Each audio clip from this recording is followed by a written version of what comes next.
What's up, everyone? Welcome to this episode of the podcast. We have our little sleeping helper again today, who's very cute and dressed in a carrot outfit today. So does it get better than that? Yes, you. Today we're going to be talking about making a firm decision to win. And I'm very passionate about this topic because I have found that a huge way that people fall off of their winning journey is first and foremost because they have not absolutely positively made a decision to win. Now, what do I mean by that? What I mean by that is we talked about last week how oftentimes you have to move your body and your mind before you make steps towards your goals. And what's interesting about that is if you study people that win consistently in business, in sports, in life, in academia, bottom line, their actions line up with the thing that they've said that they want. And actually, and I'm not saying I advise this, but if you've watched like the Michael Jordan documentary or some people very high up in business or in sports, people that win consistently have an attitude. And I don't mean a disruptive attitude, although Michael Jordan was not necessarily a fun teammate to be a part of because he was like the 3-3 in the entire world on the Enneagram. And he was like, achieve, dominate, win at all costs. This is all about me. I'm the playmaker. I'm the game maker. And that could be super annoying as a teammate, right? Doesn't pass the ball. He's going to take a shot every single time he has it. That wouldn't necessarily be the most fun thing in the world to be on the sidelines of. But if you're a fan in the crowd, you really love to cheer for it. You guys see where I'm going with this? Let's look at the guys who are like on Shark Tank. If you've read someone that I admire and respect a ton, it'd be a dream to interview her, is Barbara Corcoran. And if you studied, I encourage you to actually read. I think she has an autobiography. I'm pretty sure she does. I'm going to go buy that like after this. But I was listening to a pretty long interview that she did with someone. And she was talking about how she started her first real estate company with her boyfriend at the time. And might have even been her fiance. And he basically screwed her over and then tried to cut her out of the company. And she said, no, screw you, like in return. And she ended up buying this building that nobody said that she could. This is back in like the 60s and 70s, you guys. Like nobody was doing this. No female were in real estate. And now she literally is the queen of Manhattan real estate, you guys. Like expensive, right? She has more products in the food industry than any other shark on Shark Tank. I've watched every episode. I'm quite the nerd of Shark Tank, if you can't tell. Lori Greiner, right, has over 1,000 patented products. Like these incredible women, which as a side note, how often are you studying successful people? One of my mentors a couple of years ago told me to start reading autobiographies. And it's a super, super great idea.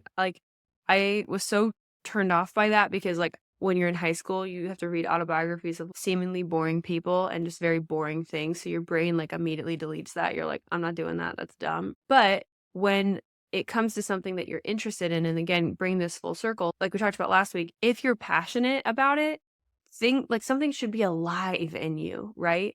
That causes you to do the hard thing and to get up out of bed when you haven't had a lot of sleep like me, or do the hard thing because it's in alignment with the vision and mission and decision that you've made to be a winner. So going back to Michael Jordan, not very fun to be a teammate, not very fun to be competing against him, super fun to be in the audience, and probably super fun to be a referee, okay? If we look at this in terms of your goals, what would it look like? Maybe not super fun to compete against you, not because you're mean, but because you're good, because people know you're the best. Like people knew Michael Jordan was the best. Nike and Adidas and these different things. Another really great movie too is the new movie that came out with Ben Affleck that was talking about how Michael Jordan got signed by Nike when Nike was like the lowest end of the totem pole. I believe Michael was signed with, it was either Puma or Converse at the time.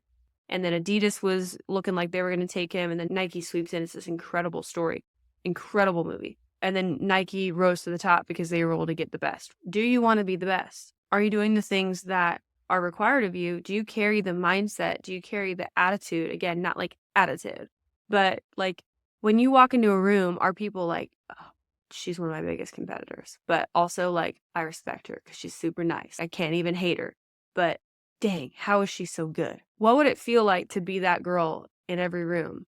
Okay. I'm not trying to toot my own horn because I was not this at Miss USA or Miss America. I was not the highest on the totem pole. I did not try hard enough and I didn't want it. Okay. I wanted to be Miss Nebraska and Miss Nebraska USA.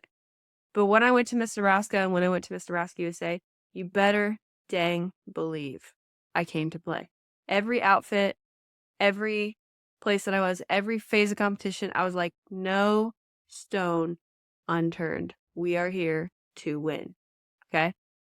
And some of y'all have not given yourself permission to win. Some of you have not made the decision that you're going in and you're like, we're doing this thing. Okay. Now, some of you have told people that you've made that decision. Some people have told yourself that you've made that decision. But again, if I looked at your way that you're carrying yourself, your actions, your habits, would I agree with you or disagree with you? Okay. Would I see you in the gym every single day? No? Okay, great. I love you. You're not going to win. Okay. Do I see you hiring people to help you with your weak points? No? Okay. You don't want it. Do I see you working on your talent 3-4 days a week, even when people don't ask you to, even when people aren't checking in on you? No? Okay, great. I love you. You're probably not going to win. Okay. There are just things that winners do because they have made a decision that it is them. Okay. Some of you are waiting for permission. Some of you are waiting for an external force. Some of you are waiting for some magical fairy Tinkerbell to come by and dub it your season. Some people are waiting for a word from God. Here's the thing. Okay. Can we just talk real and break the spirit of religion real quick? Like, there are dozens of Christians that compete every year. Every single one of them is asking God if they can be Miss whatever. Okay. What is the difference between the person who actually wins? The Bible says that by faith and patience, we inherit the promises of God. And by faith and corresponding action, he says, show me your faith and I'll show you your works. Show me your works, I'll show you your faith, right? Like, we need both. Study the book of James and study the book of Hebrews for that kind of stuff. We got like a 3-minute timeline before girl wakes up. You're being so good, girlfriend. And so we need both. We need the actual faith to say, this is mine, even though, like they say, faith is the title deed, the evidence of things hoped for, the evidence of things unseen. Substance of things hoped for, the evidence of things unseen. Okay. And faith comes by hearing and hearing by the word of God, by the way. So are you actually full to the point of where you believe it, where you can see it through your belief before you have it because you believe you already have it? Okay. Might need to watch that back 5 times. So do you really believe? Okay. And not like fantasy world, I have now brainwashed myself and I'm not going to do anything. But I really believe, like, this is mine. This is my time to shine. And now I'm building the bridge back to the present. Okay. To say, what are the actions that build the bridge to this actually happening? If you can imagine, faith grabs the end result. Okay. That's the future. And then your actions build a bridge from the present to actualizing that future and actually making it happen, right?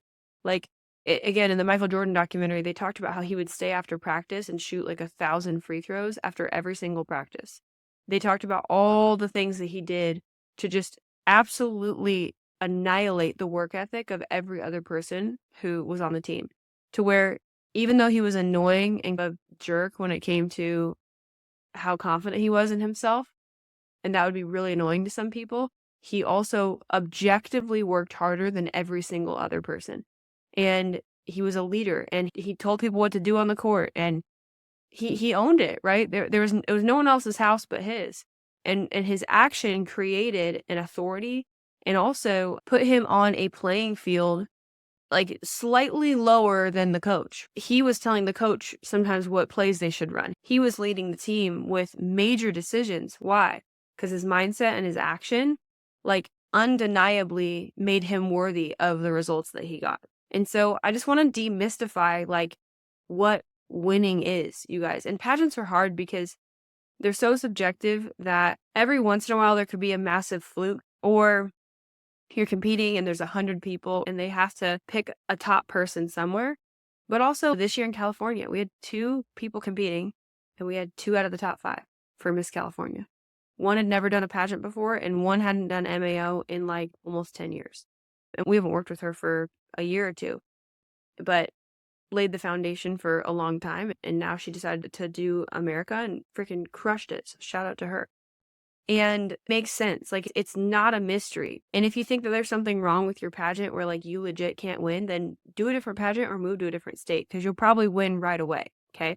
If you legit think that you are doing all of the things that you should be doing, and there's, like, prejudice against you, then don't compete in that pageant. Like, why put yourself through that heartache? That's dumb, okay?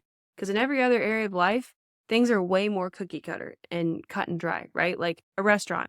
If you have good marketing and you have really good food and great wait staff, like, you're probably going to succeed as a restaurant. But if you are missing out on some of those things, if you consistently have bad food, oh, hello, or no marketing at all, or the inside of your building isn't well kept and it looks like trash, or your wait staff is super, super rude to people, then you're probably not going to be successful. So, baby girls waking up, make a firm decision to win and make sure that your actions align with it. It's not a mystery who succeeds. Just decide to be Michael Jordan today.